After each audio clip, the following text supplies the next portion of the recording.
The old man avenged his son and ruined the casino. No one could solve the riddle of mathematician.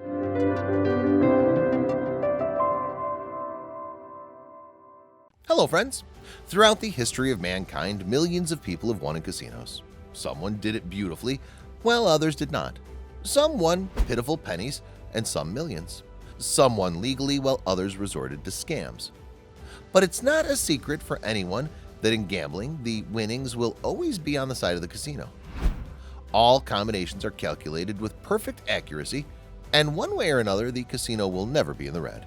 At least everyone thought so, until one day this man appeared at the casino in Madrid. But before watching this video, it's worth mentioning that gambling is not the best way to get rich, because often the customers of such places are left without their honestly earned money, and you should always remember this. The man we'll talk about today did everything in the best possible way. He won beautifully and, most importantly, a lot. But more importantly, he did it absolutely legally. The name of an ordinary pensioner from Spain, Gonzalo Garcia Pelayo, has gone down in history forever because he's considered the storm of all casinos, and many even call him a legend. So what did he do? I'll tell you about this today. Gonzalo was born on May 25, 1947, and in his youth he fell in love with mathematics. Of course, he was not a genius. He grew up as an ordinary boy, but he always had the ability to exact sciences. The Spaniard spent the first part of his life quite modestly. He received a mathematical education, although he did not use his skills until a certain age. Gonzalo worked as a sound engineer and producer and generally led a normal life. He had a beloved wife and 5 sons. Life went on as usual, and most likely the man was happy with everything. But when he was in his 50s, everything changed. It's not known for certain what happened. Some say that this eldest son lost a lot, owed a large sum, and his father decided to restore justice. Others say that Gonzalo just wanted to punish the system, and he had a curiosity in such things. Others claim that he's been hatching his plans for several years. But be that as it may, in the early 90s, the whole world knew about an ordinary man. At first glance, it seems that the game of roulette is a set of coincidences. The ball thrown into the spinning drum takes one of 37 possible positions. The human factor, as in poker, is excluded, but Gonzalo didn't think so. Having a mathematical mindset, he saw the world around him differently. At first glance, but all things for us, Gonzalo always projected into formulas and calculations, and he was sure that accidents were not accidental. The only question was how to find this key. His history begins in the casino in Madrid. Gonzalo became its regular customer, but no one saw the man in the game. He just took his favorite drink and watched the dealer work for a long time. According to the usual mathematical calculations, each number should have appeared on average the same number of times. But as he thought, it was not so simple. The observations did not agree with the calculations. Some numbers dropped out more often, while others were extremely rare. But nevertheless, the information that he already had, according to his calculations, did not give him the opportunity to win. But Gonzalo did not stop. Using his education, he set himself a goal to create an ideal system by all means. Initially, he'd worked alone, visited the casino and kept notes. And in the evenings, he did calculations, starting with the number of throws and ending with all sorts of other factors. But he didn't succeed. Every next calculation was doomed to failure. At the same time, the man decided that there was very little initial data for him for a detailed analysis, and he connected his entire resource. In addition, the casino security service began to closely monitor him. All 5 by that time were already adult sons, became the eyes and helped their father. The Garcia Pelayo family came to the casino, and together they recorded the sectors in which the roulette ball stopped. One son wrote down the results of one roulette, the other results of another. Thus, the amount of his information received has increased by exactly 5 times. His idea was extremely simple, but he still could not get to the bottom of the truth. Gonzalo was firmly convinced that everything has its own pattern. The main thing is to understand it. But our hero was not only a mathematician, he was able to develop a mind-blowing observation.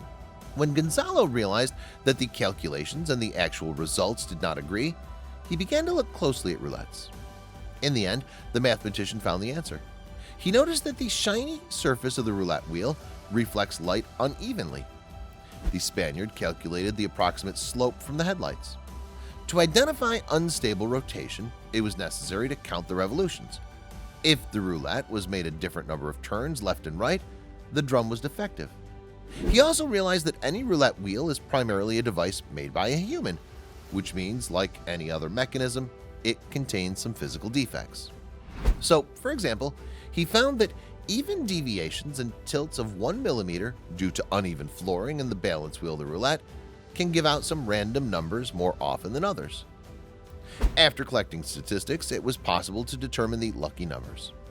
With the help of his large family, he collected dossiers on each individual tape measure and then transferred them to the tables he'd prepared and then to a computer program that he himself developed.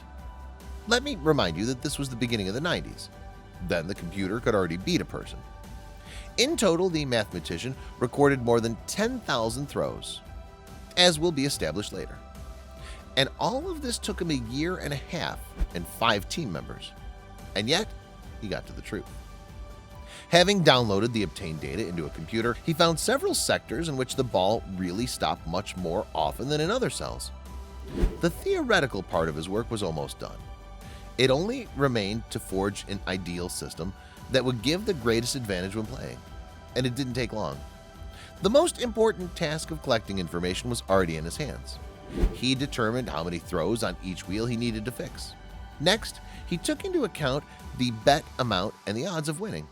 It's difficult even to imagine the amount of time and effort spent, and in order to carry out all this analysis, but Gonzalo was simply burning with his idea.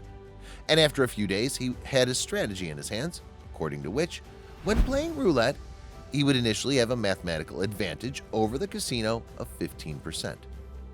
It seems a little, but in fact, it's a very big advantage. The rest was only a matter of time. The mathematician began his game at the end of 1991. On that day, he entered the casino as a man of average income, and he left there as a real rich man. No, he didn't win $1 million. The Spaniard's first jackpot was very modest, and the win was only 600 euros in current money. The bottom line was that the strategy was working, which meant that everything is still ahead. And the very next day, Gonzalo won several thousand. History repeated the next day and the day after. Together with his family, he regularly visited the Grand Madrid Casino, one of the largest and most advanced casinos of the time, which still successfully exists today, and he used the weakness of the roulette installed there. The casino employees, the security service, and the gambling specialists called to help carefully watched the game of Garcia Pelayo, but they could not understand what his secret was. It seemed to be nothing unusual. The client does not violate anything, but always wins. Of course, the casino bosses were not going to endure humiliation for a long time, and after a while they simply stopped letting him into the institution. By this time, he had already deprived them of several $100,000, but the mathematician was not at all upset when he found out about his expulsion from the ranks of visitors. He decided to attack new casinos in Las Vegas and Europe, where it was already possible to play for high stakes. But before leaving for Las Vegas, he filed a lawsuit against the Casino of Madrid. And looking ahead, I will say that after a few years, he still made them pay more for moral damages. Together with family members, he traveled half the world, played in Las Vegas, Australia, Austria, Denmark, and the Netherlands, winning a total of about $1.5 million. Perhaps someone will say that this is not much, but this is only official data, the amounts that the casinos later announced. But experts say that by the most modest standards, the family was able to provide itself with several tens of millions of dollars. The fact is that many casinos did not confess because they didn't want to tarnish their reputation. And some simply didn't know, because by the time he was still a dark horse and no one knew him personally or his sons by sight. But sooner or later, all the secret became apparent. Over time, Gonzalo's scheme did not go unnoticed. The mathematician was even monitored. The security service of large casinos monitored every step of the family so that they could not beat other places or hire special people for this. In the mid-90s, casinos sued the mathematician, demanding to return the money. After all, as they believed, it was a fraud and demanded imprisonment of the swindler. They were sure they were right.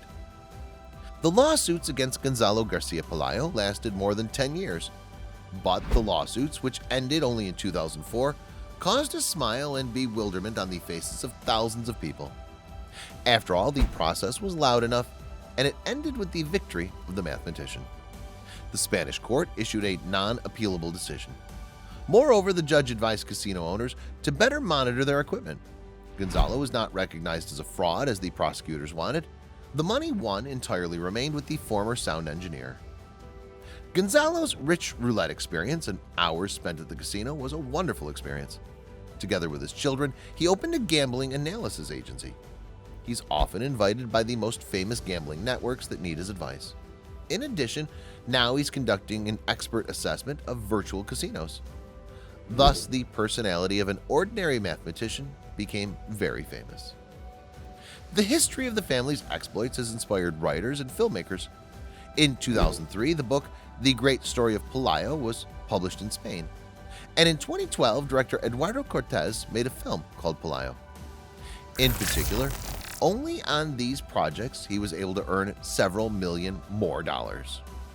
As for modern roulettes, it's not so easy to beat them. The quality of drums, deflectors, bridges, and even balls has improved significantly. This means that defects are much less common. It was after the Spaniard that the casino's requirement for manufacturers were tightened. We can say he turned the industry upside down. As Gonzalo himself said, giving an interview to one of the journalists, "Everything in this world has its own unique forms, flaws, and errors. And then it's only a matter of time how long you need to watch this. Even your actions have their own frequency. The main thing is to understand what event preceded it." This is the story of an ordinary mathematician who became known all over the world as a person whom all casinos feared. Friends, what do you think about this strategy and history in general? Be sure to write your opinion in the comments. It'll be interesting to hear it. But for today, that's it. Rate the video if you like it. Bye.